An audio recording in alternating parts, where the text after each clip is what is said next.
There was a game that was played yesterday that was one of my favorites of the entire season. And maybe I'm in sicko mode. You can absolutely make that argument. That game was incredible.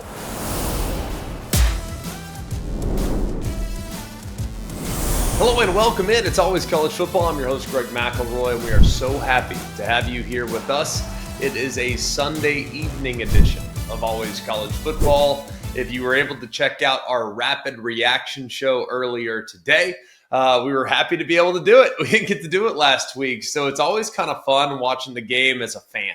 You know, it's fun watching the game on television, watching it live, having some takeaways, and then revisiting those takeaways and kind of going out of your way, by the way, to avoid watching the tape before our rapid reaction show because I want to kind of see it through the lens that everyone else gets to see it through. Well, then we have time after that show to go back, watch, and this is the show where we explain the why. Why did it happen? How did it happen? What did they do to lead to this result? So I always love Sundays diving in deep, watching the tape, getting some takeaways, and now hopefully setting the narrative for where this season's going to ultimately end up. What a day it was. And watching some of these games back, there was a game that I'm going to break down in just a moment. It might have been my favorite game of the season. And I'm not being a prisoner of the moment. It was just awesome. I will explain why here in just a little bit. Before we get to our 10 takeaways, if you could, just go on and subscribe to the podcast, wherever you get the podcast. Doesn't matter what platform you're on. Whatever you subscribe to is good. Just subscribe to the podcast. It doesn't cost you anything. It should take you no more than 5 seconds. Subscribe to that podcast. Also, go ahead and check out the ESPN College Football YouTube page. We'll put a bunch of clips out from this show and from other shows that are awesome, great highlights, all kinds of good stuff on that page. So if you're a college football fan, it's destination and appointment viewing. We also are going to challenge you yet again. We look at our ratings, we look at all that stuff. And for those of you that are new to Always College Football, our ratings were sabotaged a couple of years back. And we are really appreciative of those of you that have pushed back on those ratings and have helped elevate us again. Well, we're getting there, but we need to continue on with that push. So if you could, just go ahead and rate the show if you don't mind on whatever podcast platform you're using. So let's not put it off anymore. Let's get into it. Let's go to our 10 takeaways from week 11 of the college football season. Takeaway number 1, Indiana's guts were on full display in Happy Valley. All right, I need you guys just collectively, if you're in your car, if you're in your house, just go ahead and raise your hand because I'm raising mine right now for those of you that can't see it. How many of y'all thought that after Penn State's turnover there, it's Indiana in the red zone, up 17-7, driving, run game starting to go. That was their second turnover, Penn State's. It was the interception deflected up in the air into Aiden Fisher's hands, and he takes it back, right? How many of you guys thought at that point that this game would be a photo finish at the very end? Just go ahead and raise your hand because I didn't. I didn't expect that. I'm thinking, all right, here we go. Bit of a slow start. Indiana is starting to find themselves and they'll pull away. I'm sure that's probably what a lot of y'all were thinking too. Well, it goes to show you that right now in college football, the biggest indicator of whether a game might be competitive at the end is in the red zone. The big key nowadays in college football, when you are in the red zone, whether it's sudden change or if it's after a couple big plays, you got to score touchdowns and not field goals. If you settle for field goals, it's a recipe for an upset. That's exactly what happened to Indiana. So it's then after they squander that opportunity on the short field, it's now 20-7. Look out. Here we go. All right. I want to start with Fernando Mendoza. He is unflappable. He battled in this game, man. He took a couple really big hits. I mean, even on his first throw of the day, he gets pummeled. And he had a couple of really nice long runs in this game as well. He had a really big post to Becker. The quarterback draw for the first touchdown was a beauty. His mobility continues to impress me. He moves. He's a big guy. And he never really looks like he's running at full speed. He's kind of a glider, but he moves really well. Now, the interception there in the fourth quarter was a killer. You can't make that throw. But if you look at the drive that he was able to put together and some of the throws that he executed in that drive, guys, those windows were tiny. And he was able to fit it around the defender, put it right on his receiver's face mask. And hey, give a ton of credit to the receivers too, because there were some tough catches made down the stretch. No bigger, no tougher than the catch made by Omar Cooper. He had a drop earlier in the game on a fade to the left side that would have been a touchdown. It was a 4-point play.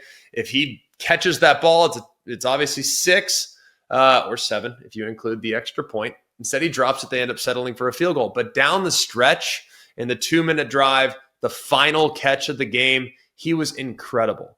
You also got to give a ton of credit to Charlie Becker in this game as well. He stepped up. I mean, you are without Elijah Surratt, who's an All-American contender, and your number's called next man up mentality. Well, no biggie. I'll just have a career high. I'll go for 7 for 118. In the first 9 games this season, Charlie Becker had just 7 catches for 157. Well, in this game by itself, he basically doubles his season output. Had some huge catches and big moments, no bigger than the one down the left-hand side to get them inside the 10. Defensively, Aiden Fisher forcing the fumble, collects the tipped pass. Amazing. This was the first time when I've watched Indiana this year where their offensive line got a little bit overwhelmed. I don't feel like I've seen that at many points this year. And it was mostly in pass protection. And Fernando Mendoza got hit a bunch. And I think it had a slight to moderate effect on him.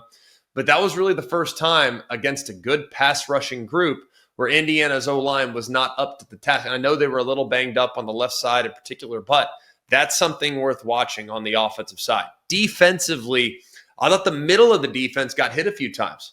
Not many teams have been able to challenge the middle of the defense against Indiana, but there was a bit of a void there in the intermediate passing game. I don't think they tackled as well as they normally do in the back end. They took a couple poor angles, especially on that long run by Singleton. But my goodness, man, back against the wall. Penn State about to potentially end this game. They pick up a first down, just one more first down, and this game set match. Well, Indiana makes the stop. They punt it back to the offense, give Mendoza a chance. He takes him right down and wins the game. It says a lot that Curt Cignetti would go out of his way to say it was, quote, the most improbable victory I've ever been a part of. And they are now finally victorious on the road against Penn State. That was the first time they've ever won there in Happy Valley. It's their 10th win of the season. They've now won 10 games in consecutive seasons. That's ridiculous. They've never had a 10-win season prior to Curt Cignetti's arrival. But my goodness, this game took a lot of guts, a lot of gumption, and Indiana deserves immense credit because I would say that was about their B- performance at best. And yet they still found a way to win there in a hostile setting. Tremendous credit to them for that. Takeaway number 2. Oregon just grew up before our eyes. I told you in the very beginning of the show, there was a game that was played yesterday that was one of my favorites of the entire season. And maybe I'm in sicko mode. You can absolutely make that argument. That game was incredible. It was so violent and physical, and both offensive lines were challenging the defensive line, the run game, the commitment to the run game on both sides. It was so much fun to watch. So tip of the cap to both Oregon and to Iowa, because that game, from my vantage point, some people will say it's boring, some people say it's sloppy, some people say it's slow, some people say all this stuff. To me, that was a war. And there is no greater adjective to describe it than just straight up trench warfare, man. It was so good. And I'm amazed at how Iowa's always able to do this, right? It doesn't matter who Iowa's playing. It can be against the Oregon Ducks. It can be against the Ohio State Buckeyes back in the day. It can be against anybody. No matter who they're playing, Iowa always seems to force the game to be played on their terms. And Oregon came into this game, right, ranked in the top 10 total offense, top 10 scoring offense. And this game ended up becoming a classic rock fight. I loved watching this tape. Both offensive lines were amazing. I loved what Oregon did in the run game. And that was really kind of what carried the load, right? They finished with over 250 on the ground. They, of course, had the team's only touchdown that was on the ground as well. It was their 5th game this season with 250-plus rushing yards. That's the second most in the Big Ten behind Indiana. But this was a very important step for Oregon to take. This has been a big play offense, and they have a lot of young players, right? This is a young roster. They're without some massive weapons. You're without Moore. You're without Sadiq. You lose Gary Bryant early in the game. And they are always a group that wants to manufacture explosive plays. That's who they are. That's what they do. They use speed. They have great athleticism. They're going to create big plays and create big momentum swinging opportunities because of how athletic they are. But in this game, that wasn't there. It wasn't there because of the weather. It wasn't there because of the way that Iowa was defending them. But the run game, you had to stay committed to it. And it was body blow after body blow after body blow. It was 5 yards here, 7 yards here, 8 yards there, 4 yards here, 6 yards to the sideline. One after another, then boom, you bust a couple 19-yarders, punch in the first touchdown of the game. You had the 27-yard run before half, but that was when Iowa was kind of playing in a bit of a 2-minute defense, a little bit of like a prevent defense. They did have the quarterback zone read pull that led to a 50-yard run by Dante Moore. But this was a patient and efficient rushing attack. It was death by 1,000 paper cuts. And that requires patience and maturity. And I thought Oregon displayed both in this game. And for Dante Moore, these were very tough conditions to be accurate. And he was held without a touchdown. His numbers won't blow you away. The second straight game now where he's been held under 150 yards and without a passing touchdown. And the interception early was just a flat-out bad decision. It was a force. The corner floated over the top. It's hard. I mean, that's a hard one for a young quarterback to see, but he just stuck with it. He just keep sticking with it. Trusting the run game, trusting the protection, and being opportunistic when the opportunity presented itself. Now, the importance of this drive down the stretch, and let's just call it what it was. The All-State playoff predictor, put as much stock in that as you want. Had Oregon lost the game, their chances of making the college football playoff would be under 50%. But with the win, they now improved to well above 80%. So this was a gotta-have-it situation, back against the wall on the road, rainy, wet, nasty conditions, and yet he threw maybe the most accurate throw of his career in that 2-minute drive to get them into field goal range. That, to me, is a sign of guts, toughness, and mental fortitude that was on display. Look at Iowa, man. Tons of respect for what they accomplished. Tons of respect for what they were able to manufacture. A couple big fourth downs. Couple of good plays in the run game. I thought their offensive line battled so hard throughout the game. It was fun to watch them play. But Oregon just refused to let down. They refused to abandon the plan. They refused to try to force anything that was unnecessary. They just stuck with it. And as a result, they get a hard-fought victory on the road against a quality opponent in the Iowa Hawkeyes. Tons of credit to both sides in this game. It was a violent game. It was an entertaining game. It was as physical a football game as I've seen in quite some time. I actually came out of this one having immense respect for both sides. But for Oregon, gotta have it mode, and they got it done. Takeaway number 3. Texas Tech just sent a message. Now, first top 10 matchup in the Big 12 since the 2022 Big 12 Conference Championship game. And Texas Tech's defense, that was the story of the game. They completely hold BYU in check. BYU had entered the game averaging over 430 yards of offense a game, over 215 rushing yards a game, and the Red Raiders holding to 255 overall and just 67 on the ground. For the first time, it looked like Bear Bachmeier was kind of seeing some ghosts. He kind of looked like a freshman a bit. And the Big 12 leading rusher, LJ Martin, who was a bit banged up going into the game, well, he had just 35 yards on 10 carries, and his first carry of the game went for 12 yards. So it just goes to show you on the next 9, 9 carries after the first one for 23 yards for an outstanding running back and a really committed running game. All right. The linebacker, Jacob Rodriguez, he was all over the place. He finished the game with 14 tackles, had an interception, had a fumble recovery. And I loved what I saw defensively with how they made Bachmeier uncomfortable. If you look at Bachmeier back there, and he's a big guy, right? He wants to run, he wants to move, he wants to be active. Well, he was always having to shuffle his feet. I didn't count how many pass attempts he had where his feet were still and he was locked in the pocket.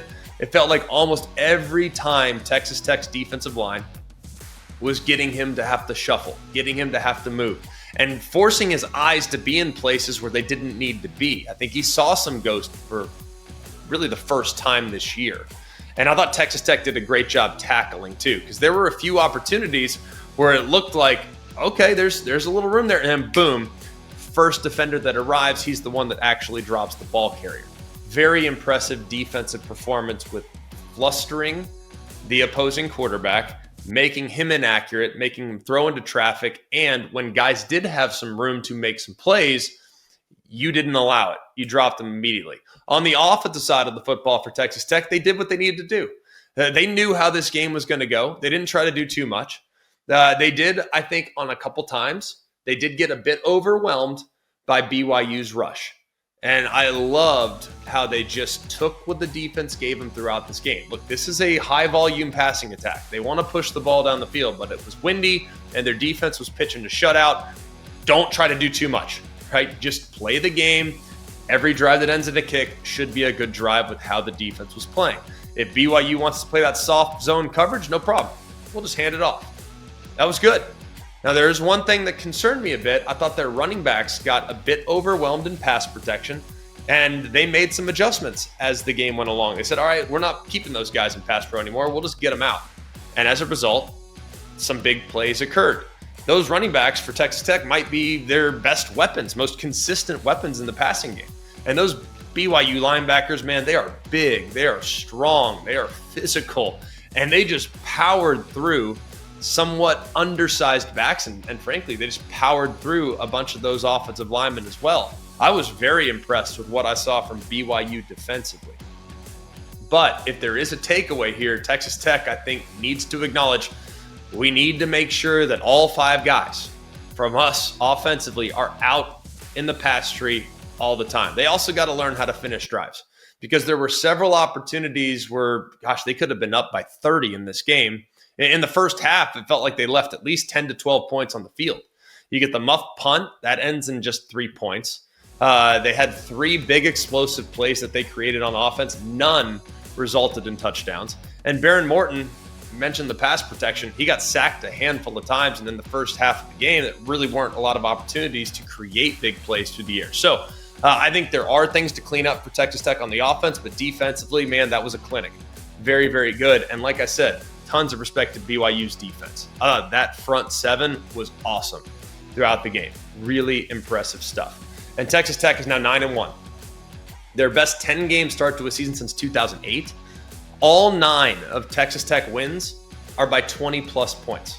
That is the program record for most 20-point wins in the season in the AP poll era. They also had 9 20-plus point victories in 1953. Takeaway number 4. When the Aggies flip the switch, it's game over. Now, this was a tough game early. If you watch this, the Aggies, they had to make a couple plays on third downs to extend some drives. The first touchdown, for example, 3rd and 4. And you kind of have a bit of a broken play, and a guy comes in and makes a play for you. You were able to steal a possession with a fake punt. Mike Elko, by the way, he is becoming, and he might already be there. And depending on the list, I don't keep a list going at all times of top in-game coaches. That's I might need to start. Maybe that's an off-season study for us, guys. Can y'all help us? Who are the top in-game coaches in college football right now? But I can tell you this, there are not many, if there's any, that are sitting in front of Mike Elko as far as in-game coaching. Stealing a possession on the fake punt, the way they make adjustments And if you watch them now, that's just becoming a bit of a trend. This is a group that just comes alive in the second half. It's a very complementary style, too. You steal a possession, you can squander all momentum, you can do so many things. And I feel like Mike Elko, and there's not a metric or an EPA, like points adjusted, points added. There's no metric that qualifies this. If there is one, I'm unfamiliar with it. But there are not many coaches in college football that give their team a better chance than Mike Elko. Just opportunistic, well coached, making adjustments, making tweaks, seeing what the offense is doing, seeing what the defense is doing, and then adjusting along the way. Man, it's so much fun to watch. Let's talk about their offense first. Their offense is so hard to defend. I mean, you have so many different ways that they can beat you. You have the downhill element running the football with Owens and all their backs. I mean, that they can run north and south, right? You know that's what they want to be at their core. And then couple Owens with the ever-present mobility that you get and the constant threat that you get from Marcel Reed. So you get the downhill running attack. Then, to complement the downhill running attack, you have all this jet sweep stuff too, where receivers are running across the formation. You can hand it to Mario Craver or Casey Concepcion, motioning across. You can hand it to him, you can pitch it to him, you can fake it to him, you can boot off of it, you can fake it to him and run the quarterback, you can fake it to him and hand it to a back. I mean, all this stuff going horizontally, they just cut your defense in half all the time. All the time. And I don't know how you defend it. With the speed they have, and their ability to create and win matchups outside, with the quality that they're getting from their offensive line, and the amount of different guys that can take it the distance. I'm trying to figure out how you defend it. I haven't figured it out just yet. No one has cracked the code. And you look at them right now, quarterback run is, I think, down the stretch when it's got to have it situations in the playoff, or in an SEC championship environment, or against Texas when you might need to win that game to get to the SEC championship game. I think quarterback run is going to be a big part of what they do. But I love that in this game, they knew they didn't need it.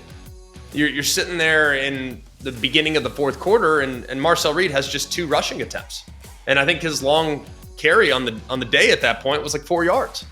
Now, they did lose their first fumble this season, but that's pretty much it. This was a really quality performance on the offensive side. And then on the defensive side, I thought the linebackers were outstanding. I mean, they really were. And then the pressures, the fumble forced at the end of half. I mean, the game is 7-0. And Missouri had played pretty well up to that point. They had a few things going in the run game, and the game was close, which is exactly what Missouri needed it to be. And then, boom, A&M flips the switch. And all of a sudden, it goes from 7-0 with a minute and a half, 2 minutes left there in the first half, to 21-0 with about 12 or 11 minutes remaining in the third quarter. So in a span of about 5 game minutes, it was game, set, match, 21-zip. That's all you got. The secondary in this game, too, I thought was fantastic. And you look at the numbers for Zollers from Missouri, they were not good, but in large part due to the fact that the coverage downfield was off the charts. I mean, even some of the receptions that Missouri was able to figure out and catch, they were all contested. There were very few times in which a guy was wide open. And there were a couple times when the defense got gashed.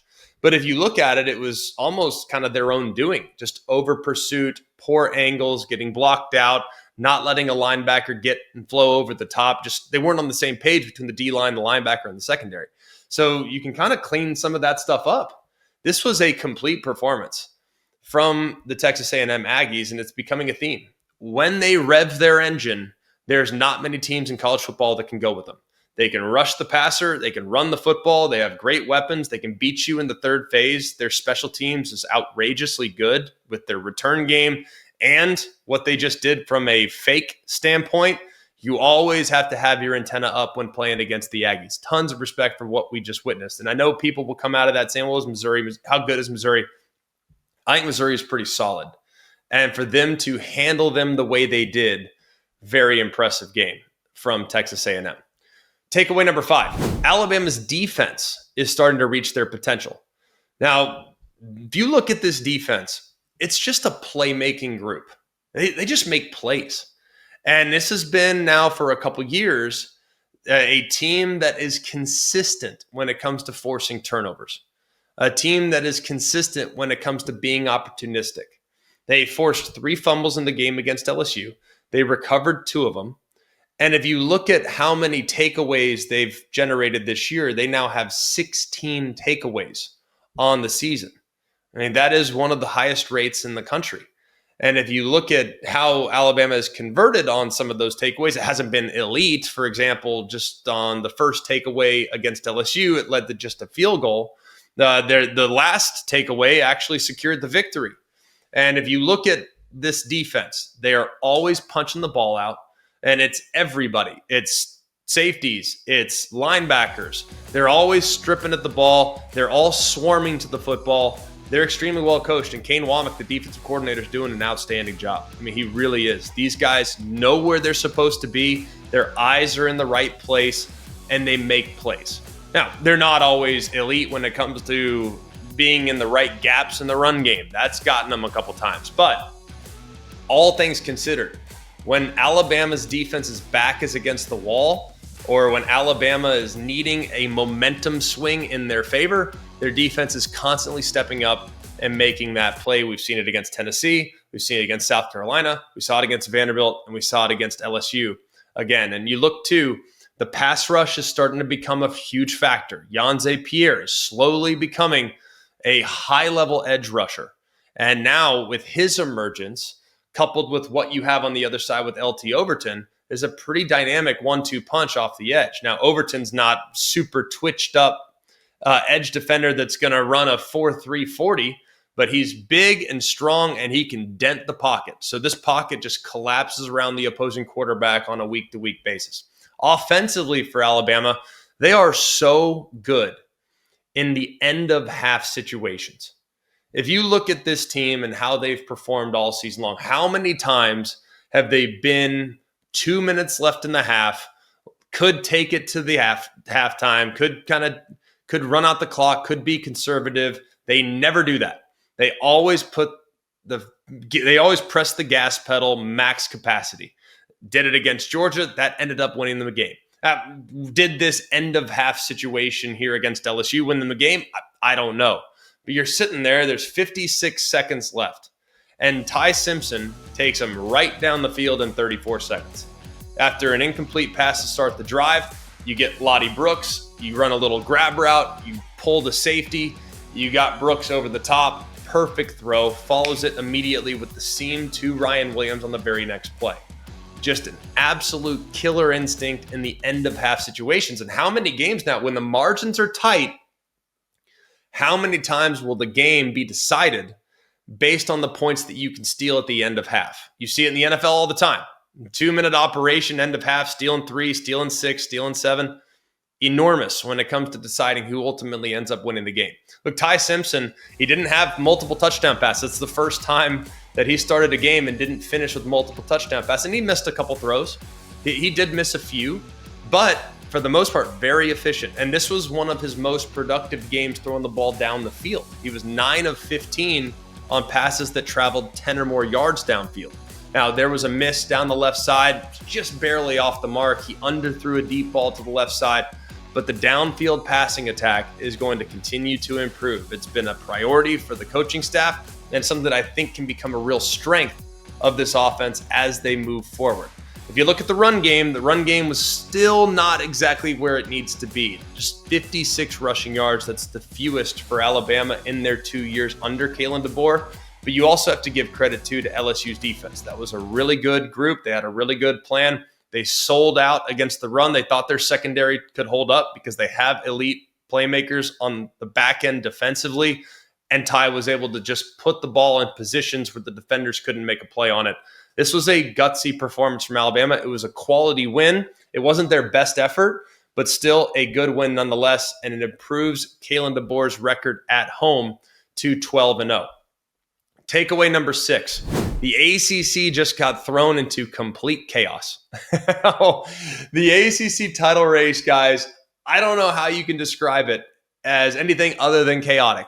You have the two highest ranked teams in the league, the playoff hopefuls from the ACC. You got number 14 Virginia. You got number 15 Louisville. Both upset on within an hour of each other, which dramatically alters what this conference championship might look like.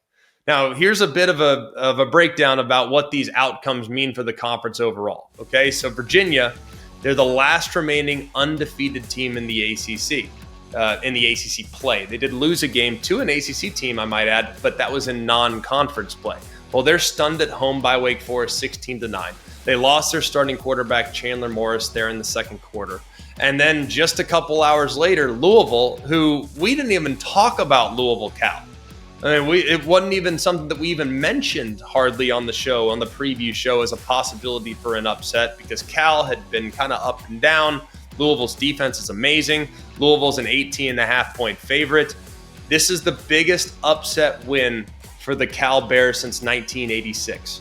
And because of that massive upset, this race has become wide open and, frankly, a lot more complicated. There are now 5 one-loss teams in the ACC. You have Georgia Tech, who is at 5-1, Virginia 5-1, Pitt 5-1, SMU 5-1, and Duke 4-1. Well, Virginia's lost now because they were undefeated. It kind of pulls them back into a pretty crowded pack. And some teams now are starting to emerge as the favorite. Georgia Tech didn't play, but now all of a sudden they become the favorite in no time whatsoever. Miami, who we had left for dead, was not in a position where they could do anything to get back into the playoff hunt. Well, now the door is open. They cruise to a win. We'll talk about their win here in just a minute. Pitt is in the mix as well. So if you look right now at the odds in the ACC to win the conference, Georgia Tech is the favorite at 2-1. Duke, by the way, lost to UConn yesterday, and yet they sit as the second favorite at plus 275. SMU is at plus 600. Pitt, who was plus 1,200 just a few days ago, they now sit after not playing yesterday at plus 700. UVA's at plus 700. Louisville's at plus 1,100, and so is Miami. So this has obviously dimmed the overall outlook for the college football playoff for the ACC. I think it's highly unlikely that the ACC champion gets a home playoff game. So that's enormous. The ACC champ will now have to go on the road, almost a guarantee at this point. And there is no chance anymore of an at-large bid, meaning the only path to the playoff in the ACC is by winning the conference championships automatic bid. So absolute chaos right now. 5 teams sitting atop with a ton of different tiebreaker scenarios that we need to evaluate here at some point in the next week or two. Takeaway number 7. Notre Dame, Ohio State, and Miami, they just roll right along. We'll start with Notre Dame. A couple takeaways. 1, no penalties. Very impressive from Notre Dame. Very clean game. Don't beat yourself. You're much better than the opposition. That was takeaway number 1. Smart game. Very solid performance. Another takeaway in this one. Jeremiah Love is the best running back in college football. Now, not a ridiculous workload. He had just 14 touches. He had 1 catch and 13 carries. Still went for $121. Found the end zone twice. He is electric with the ball in his hands. So much fun to watch. He's just special. And guys, no doubt about it, first round pick, first running back right now off the board in the NFL draft, possible even Heisman Trophy finalist with the performance that we've seen from him. The fact that he has so much body control, awareness, keep running. He thought he was tackled, thought he was down, and boom, he's out the gate. Love watching this young man play. And I just don't feel like he gets the credit he deserves. As crazy as this may sound, I think he's universally considered the best running back in the sport, and yet I don't feel like we talk about him nearly enough. We need to spend more time on him down the stretch because he deserves it, that's for sure. Another thing that's encouraging, the downfield passing attack for CJ Carr starting to become a huge strength. of what this team is going to be. Bunch of big plays that were created in this matchup. You score on the opening drive. Would like to see them maybe string a couple drives together because there have been a couple slow starts that we've seen from Notre Dame at times, BC being the best example. A little bit of a slow start, maybe against SC as well. But on defense, they're starting to look like a top-tier group, even though they were going against a relatively one-dimensional Navy team. That's becoming a dominant group again, just like they were last year. Ohio State, I loved the ball control in this matchup. 41 minutes of time of possession to have 6 drives that lasted more than 5 minutes, including an 8.5-minute, 15-play, nearly 70-yard scoring drive there in the third quarter. Ohio State has really evolved over the years to become really complementary. Love that they have evolved and they can win a game in a lot of different ways. Doesn't need to be a track meet, don't need to be high octane offensively. Like, we will grind you down. And that's exactly what they did in this game. And to do it without Carnell Tate, by the way, no Carnell Tate, no problem. We still have Jeremiah Smith. He goes for 10 for 137. Did see him line up some in the slot. Good luck defending that. I'm not sure what you do with him being able to move around and be able to kind of create matchups for him. When Carnell Tate gets back into his precautionary, he'll be back here in no time whatsoever. But Jeremiah Smith can still take over the game even when his partner in crime isn't out there to draw some of the attention away from him. And one last thing I'd noticed in this game too, the O-line was not their usual self.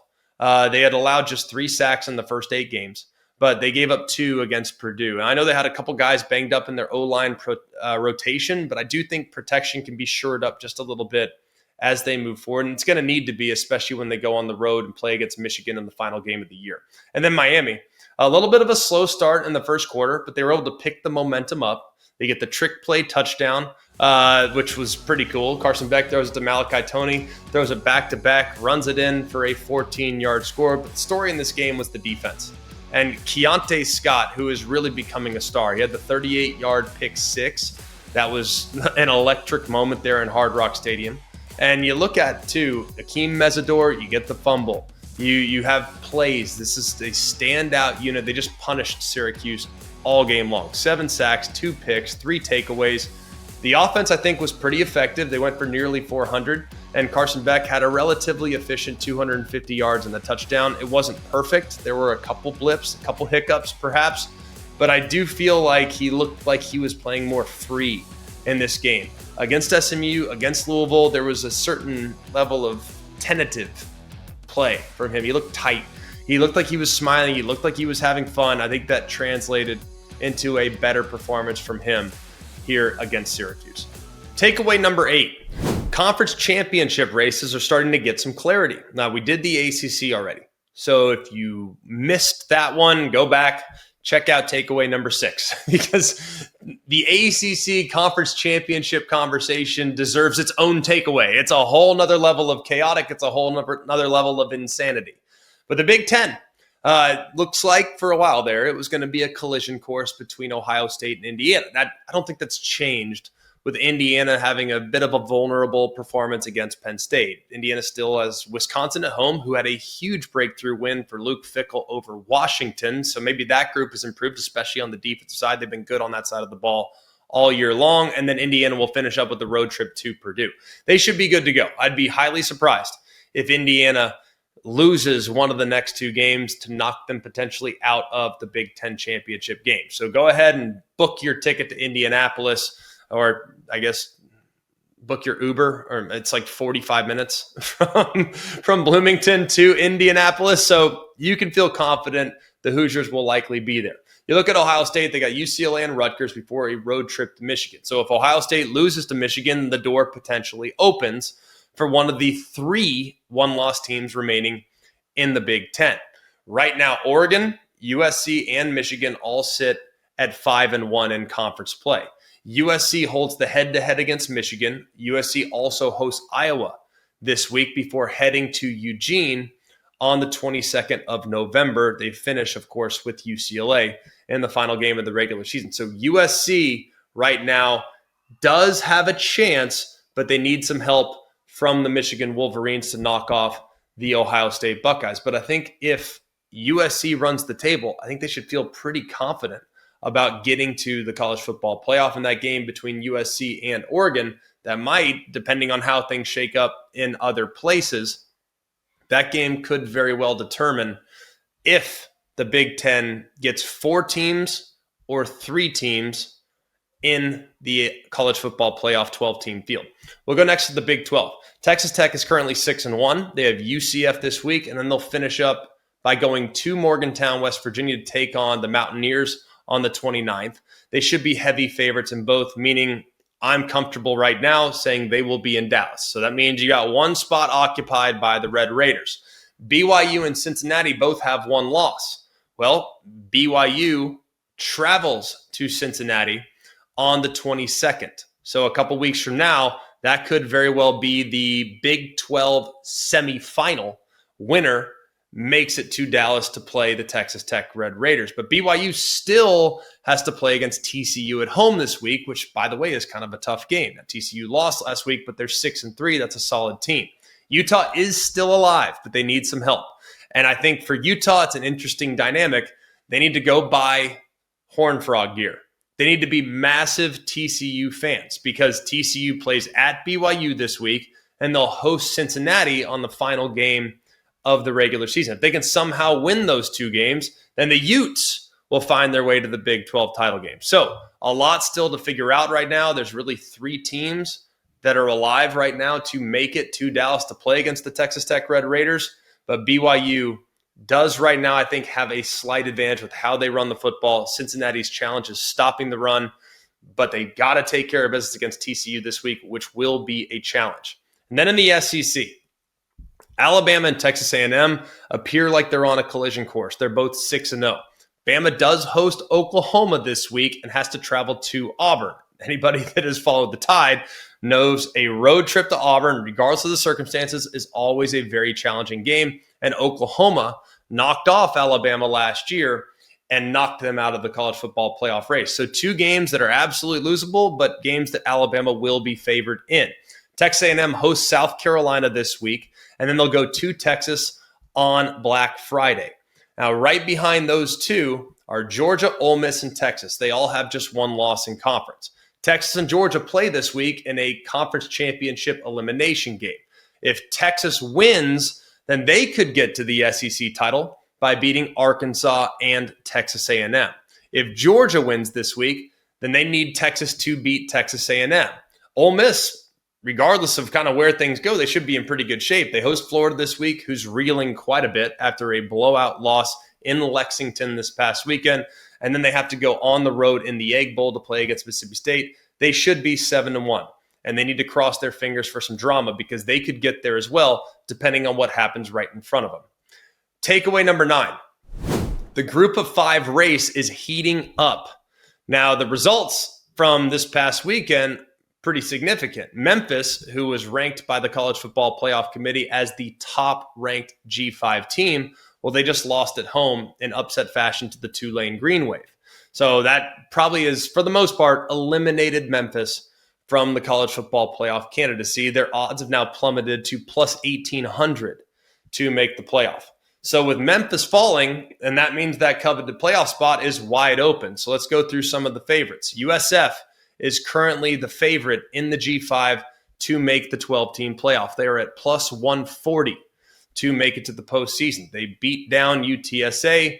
Things are now looking really good for them. They're a very dangerous team. We've seen them win on the road at Florida, and they could make a strong argument this week to actually enter into the College Football Playoff Committee's top 25.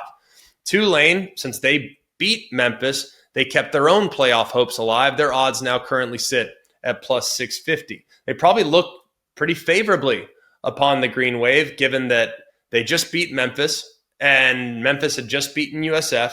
So people probably liking where Tulane's heading right now. They're still very much alive. Quietly, just waiting in the weeds is North Texas. They actually have the second best odds right now in the G5 to make the postseason. They currently sit at plus 210, but don't sleep on James Madison because some of the chaos that we're now seeing in the American Athletic Conference was great news for JMU. They are 8-1. Their only loss is to a really good Louisville team. However, their odds of making the playoff right now sit at plus 3,500. I'd probably sprinkle a little bit of money on that number, by the way. 35-1, and all I need is some chaos in the American. Why not?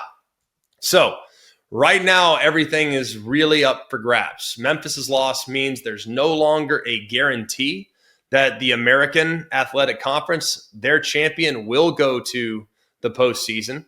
But in all likelihood, it does feel like the G5 will be represented by the champion of the AAC. Takeaway number 10.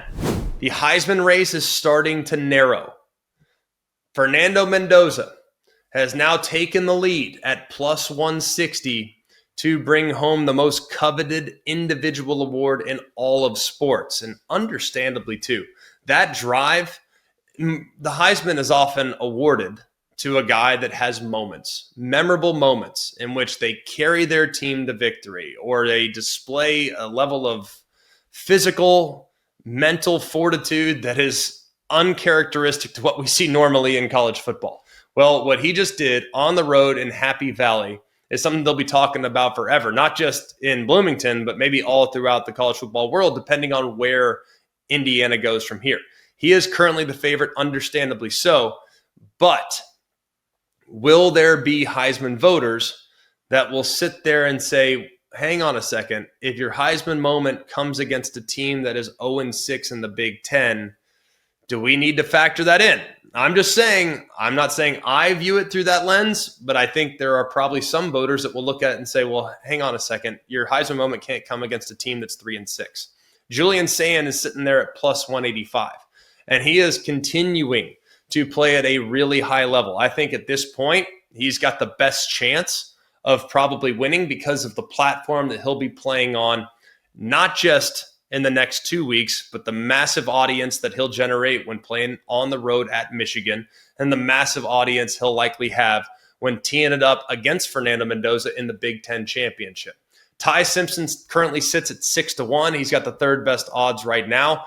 The numbers from this past weekend won't necessarily blow you away, but if you look at everything that Ty Simpson does for Alabama to put them in position on every single offensive snap, I think his candidacy is as strong as anybody.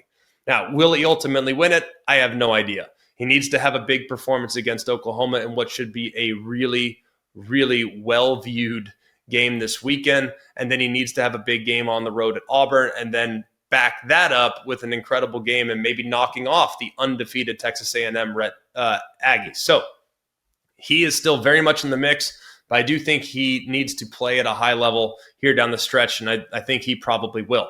Marcel Reed was surprised to see his odds dip just a little bit off this past weekend's performance. He's now plus 850. Marcel Reed has continued to really impress me all season long. I think this is a really good young man. I think he's a really good player, and I think he's just starting to scratch the surface of what he's ultimately going to become as the season continues to progress. And then the one guy whose numbers I just can't quite fathom, Diego Pavia, who's currently sitting there at 2,500. Now, a lot of people will look at it and say, well, it's Vanderbilt. How many people are paying attention? How many of the 900 plus Heisman voters, why we have that many voters is ridiculous. I think we could cut that number down by 90% and still award the trophy to the most outstanding player in college football. Do we really need 1,000 people voting on this, especially several of which that don't even cover the sport? Probably not. But if you watch Diego Pavia, you would be hard-pressed to find a guy that better exemplifies the, quote, most outstanding player in college football. This past weekend, his defense did not play well. And Vanderbilt, by the way, is having a remarkable season. Okay? His defense did not play well. Well, he goes for over 300 through the air, 100 on the ground. The second game in Vanderbilt history when they had a 300-yard passer, a 100-yard rusher, and 2 100-yard wide receivers. Pavia is the first SEC player with 350 passing yards and 4 total touchdowns in back-to-back games since 2021. He takes the game over on a weekly basis, and he needs to be on everyone's short list. Now, whether you vote for him number 1, number 2, number 3, I don't know. I don't even know if you need to have him on the ballot, but if you are not considering his candidacy, you don't deserve to have a vote, just being honest. Jeremiah Love sits at 30-1 right now.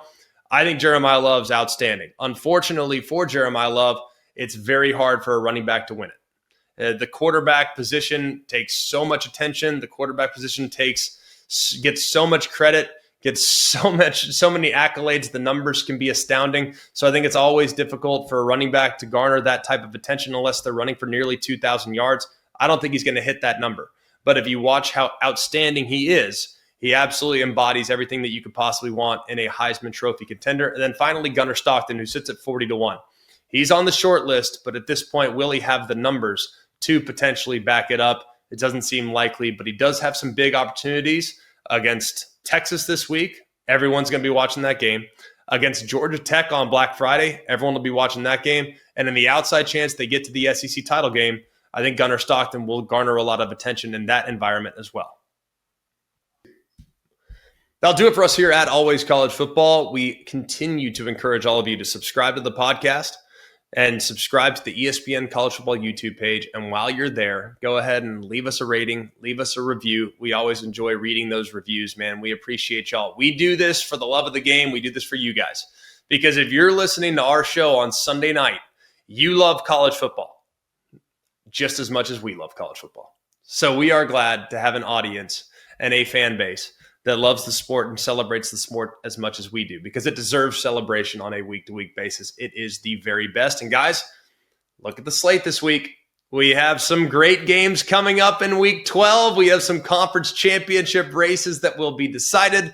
We will do our preview show. We'll put that out on Tuesday, and then we will be back on Wednesday morning to break down the College Football Playoff Committee rankings. So for all of us here at Always College Football, we love y'all and we appreciate you very, very much. For Mark, Jake, Jack, the other Jack intern, Sam, I'm Greg. We hope you have an incredible day. And remember, it's always college football. Hey guys, it's Greg McElroy. Thanks for watching Always College Football. Make sure you like, rate, and subscribe to ESPN's YouTube channel and wherever you listen to your podcasts.